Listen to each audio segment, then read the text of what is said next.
మహిళలకు అన్యాయం జరిగింది. నిన్న భారతదేశ చరిత్రలో ఒక బ్లాక్ డే. ఎందుకంటే అందరూ అనుకున్నాం మహిళలకు 33% రిజర్వేషన్లు వస్తాయి. చట్టసభల్లో ఎన్నో రోజుల నుంచి ఇది పెండింగ్లో ఉంది. ఎన్నో రోజులు పోరాడాం.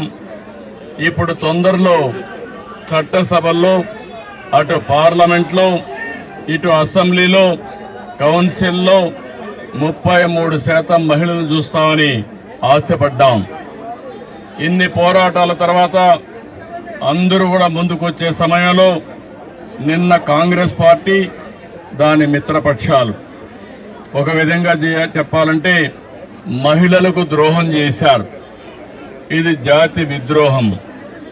భారతదేశ సంస్కృతి మహిళల్ని గౌరవించడం, అన్ని రంగాలలో వాళ్ళని ఆదరించడం. అందుకని ఎక్కడైతే మహిళలు పూజించబడతారో అక్కడ దేవతలుంటారనేది మన సాంప్రదాయం, మన సంస్కృతి కూడా. అలాంటి సంస్కృతి సాంప్రదాయాలకి భిన్నంగా నిన్న జరిగిన ద్రోహం ఈరోజు నిడదవోళ్ళు నిరసన తెలియజేస్తున్నాం. ఇది ప్రారంభం మాత్రం, దీంతో ఆగదు. మొత్తం మహిళా లోకం ఒకటి కావడం ప్రతి ఒక్కరు కూడా గుర్తుపెట్టుకోవాలి. మన ఇంట్లో ఉండే ఆడబిడ్డలను గుర్తుపెట్టుకుని దేశంలో ఉండే ఆడబిడ్డలందరూ పైకి రావాలి, వాళ్ళ ఆత్మగౌరవంతో బ్రతకాలని నినాదంతో మనందరం ముందుకు పోవాల్సిన అవసరం ఉంది. దీనికి కుంటు సాకులు చెప్పారు. నిన్న చాలా స్పష్టంగా చిన్న రాష్ట్రాలకు నష్టం జరుగుతుందని మాట్లాడారు. కానీ ప్రధానమంత్రి గారు అమిత్ షా గారు చాలా స్పష్టంగా చెప్పారు, దక్షిణాది రాష్ట్రాలకు అన్యాయం జరగదు, అదే మాదిరిగా నార్త్ ఈస్టర్న్ స్టేట్స్ కి అన్యాయం జరగదు, చిన్న రాష్ట్రాలకు అన్యాయం జరగదు. ఇప్పుండే సీట్లతోనే 50% యూనిఫామ్ గా అన్ని రాష్ట్రాల్లో పెంచుతామన్నారు. యూపీలో 50% పెంచితే ఆంధ్రప్రదేశ్ లో కూడా 50% పెంచుతారు. అలాంటి అనౌన్స్మెంట్ ఇచ్చి చట్టంలోని పెడతామని చెప్పిన వీళ్ళు రాజకీయ అజెండా కోసం ఈరోజు ఇలాంటి దుర్మార్గం చేసే పరిస్థితికి వచ్చారు. ఇది చాలా బాధాకరం. నేనైతే 3 దశాబ్దాలుగా దీనికోసం పోరాడుతున్నాం. పోరాడి సాధించుకునే ఈ సమయంలో దీన్ని ఈ మారుగా చేయడం అనేది చాలా క్షమించరాని నేరం అని కూడా మరొకసారి తెలియజేస్తున్నా. ఈరోజు ఆ పార్టీలు గుర్తుపెట్టుకోవాలి, ఏ ముఖం పెట్టుకొని రేపు ఆడబిడ్డల్ని ఓటు అడుగుతారని అడుగుతున్నా. ఆడబిడ్డలంటే అంత చులకనని అడుగుతున్నా.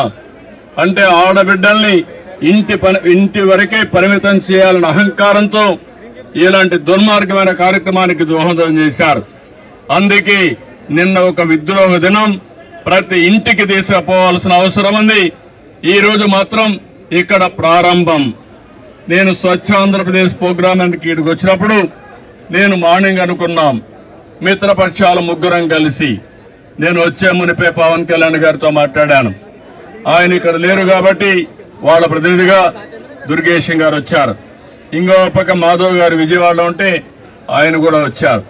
మా 3 పార్టీలే కాదు, అన్ని పార్టీలు గుర్తుపెట్టుకోవాలి, మహిళల్ని మీరు ఓటు అడగాలంటే మహిళా సాధికారత కోసం మీరు కూడా అడ్డంకులు సృష్టించకుండా ఉండవలసిన బాధ్యత, కర్తవ్యం మీ పైన హెచ్చరిస్తున్నా.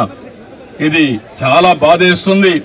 తెలుగుదేశం పార్టీ అయితే 2017లో ఆ రోజే చట్టంలో మన అసెంబ్లీలో కూడా చట్టం తీర్మానం చేసి పంపించాం. ఇది 3 దశాబ్దాలుగా ఒకప్పుడు కాంగ్రెస్ పార్టీ ఉన్నప్పుడు కనీసం అసెంబ్లీలో బిల్లు పెట్టలేకపోయారు. అలాంటిది 2023లో బిల్లు ప్రవేశపెట్టారు. కానీ సెన్సస్ చేసిన తర్వాత మళ్లీ దీన్ని అమలు చేయాలని చెప్పి నిబంధన పెట్టారు. కానీ 29కి మహిళలకు రిజర్వేషన్లు చేయాలనే ఆలోచనతో ప్రధానమంత్రి గారు ముందుకొచ్చారు. ముందుకొచ్చి ఈరోజు సవరణ బిల్లు తీసుకొచ్చారు. అలాంటి సవరణ బిల్లుని వీళ్లు కావాలని డిఫీట్ చేయడం, దానికి దుర్మార్గంగా మనం చూస్తే రాజ్యాంగ సవరణకు 2/2 మెజార్టీ ఉండాలి. దాన్ని ఆసరాగా తీసుకుని నిన్నంతా వక్రీకరించే భాషలో మాట్లాడారు. మొట్టమొదటిసారిగా వీళ్ళు చూస్తే వీళ్ళు చెప్పింది దక్షిణ భారతదేశంలో ఉండే రాష్ట్రాలకు అన్యాయం జరుగుతుందని, నార్త్ ఈస్టర్న్ స్టేట్స్ కి అన్యాయం జరుగుతుందని, దానిపైన బేషరతుగా పార్లమెంట్ లో ప్రజల సమక్షంలో అందరికి అర్థమయ్యేట్టుగా చెప్తే దాన్ని వదిలిపెట్టి ఇంకా లేనిపోని సాకులు పెట్టి బిల్లుని డిఫీట్ చేయడం అనేది చాలా బాధేస్తుంది. నేను చూశాను, అపోజిషన్ పార్టీస్ అన్ని విర్ర వేగిపోయారు. మేము ఇష్ట ప్రకారం చేస్తాం అనే విధంగా ముందుకు పోయారు. అంటే మీరు ప్రజలు ఎన్నుకుంటే చట్టసభల్లోకి వచ్చారు. అలాంటి మీరు ప్రజాహితం కోసం, మహిళా సాధికారం కోసం మీరు చట్టాలు చేయాల్సిందే పోయి మహిళా ద్రోహం చేస్తూ దేశ ద్రోహం చేసే పరిస్థితికి వచ్చారు. ఇది మంచి పద్ధతి కాదు. మహిళలంటే అబలులు కాదు. ఆ విషయం కూడా గుర్తుపెట్టుకోవాల్సిన అవసరం ఉంది. ఈరోజు పంచాయతీల్లో 50% ఉన్నారు, కాలేజీల్లో ఉద్యోగాల్లో 33% ఉన్నారు. ఎక్కడ మహిళలున్నా సమర్థవంతంగా పనిచేస్తున్నారు. అలాంటి మహిళలు చట్టసభల్లో కూడా వస్తే సముచిత గౌరవం జరుగుతుంది, అభివృద్ధి జరుగుతుంది, అందరికీ న్యాయం జరుగుతుందనే ఉద్దేశంతో ఈ బిల్లు తీసుకొస్తే ఎన్నో ఆశలు పెట్టుకున్నారు మహిళలందరూ. మళ్లీ కించపరిచే విధంగా, మహిళల యొక్క ఆత్మాభిమానాన్ని దెబ్బతీసే విధంగా ఈరోజు ఆ బిల్లును డిఫీట్ చేశారు. ఇది క్షమించరాని నేరం. దీనికి నిరసనగా ఈరోజు నిడదవోలులో ప్రారంభం. ఈ ప్రారంభం ముందుకు తీసుకుపోతాం తప్ప వదిలిపెట్టే సమస్య లేదు.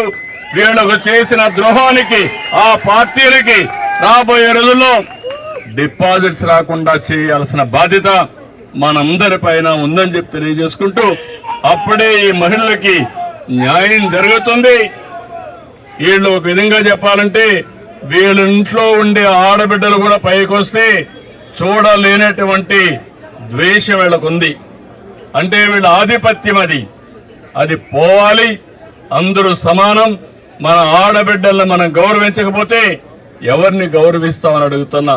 కాబట్టి దీన్ని నేను చాలా తీవ్రంగా ఖండిస్తున్నా, గర్హిస్తున్నా. ఈ విషయం గుర్తుపెట్టుకోమని వాళ్ళు హెచ్చరిస్తూ, రేపటి నుంచి దేశం మొత్తం తీసుకెళ్తాం, ప్రతి ఇంటికి తీసుకెళ్తాం, ప్రతి ఒక్కరిని చైతన్యం చేస్తామని మరొక్కసారి విజ్ఞప్తి చేస్తూ అందరికీ నమస్కారాలు. అందరూ సహకరించమని మనస్ఫూర్తిగా కోరుకుంటున్నా.